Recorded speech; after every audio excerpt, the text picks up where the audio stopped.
هذه القضية أخواني الكرام تنطلق من بلد صغير جدا في حجمه اسمه الكويت، كبير جدا في مواقفه. هذه المواقف ترسخت من الحكومة والشعب، من السلطة والشعب، عبر عنها حضرة صاحب السمو حفظه الله ورده إلى أهله ووطنه وأمته سالما معافى في سياسته الخارجية في جميع خطاباته.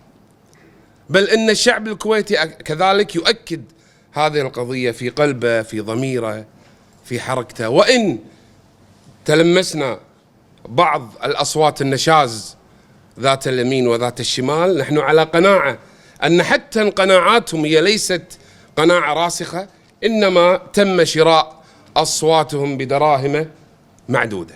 الكويت بالثمانينات كان فيها منبر، تذكرون منبر الدفاع عن المسجد الأقصى؟ تذكرون الشيخ أحمد القطان لما كان عمري أنا وقتها 15 12 13 وآخر مسجد كان في منطقة غريبة من اليرموك، منطقة اليرموك، عندما كان يصدح عسى الله يطول بعمره ويحفظه ممثلا، ليس ممثلا عن توجه إنما يمثل عن الأمة وضمير الأمة في منبر الدفاع عن الأقصى.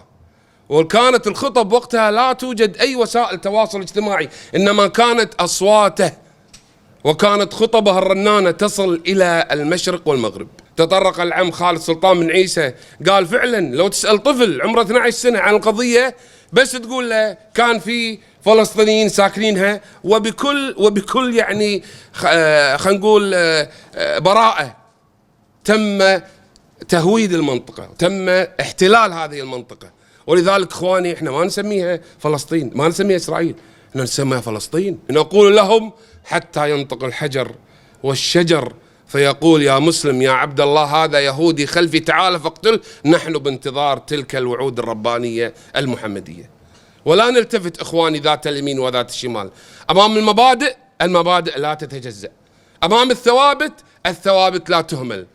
امام المحن المؤمنون يظهرون. ولذلك الكويت حكومة وشعبا بكل طوائفها ثابتين على هذه القضية، ثابتين على عدالتها، ثابتين على مبدئيتها. وبالتالي حتى اخواننا في مجلس الأمة عبروا عن هذه القضية، بل أن السلطة بجميع حقيقة درجاتها وكل مؤسساتها عبروا عن هذه القضية العادلة.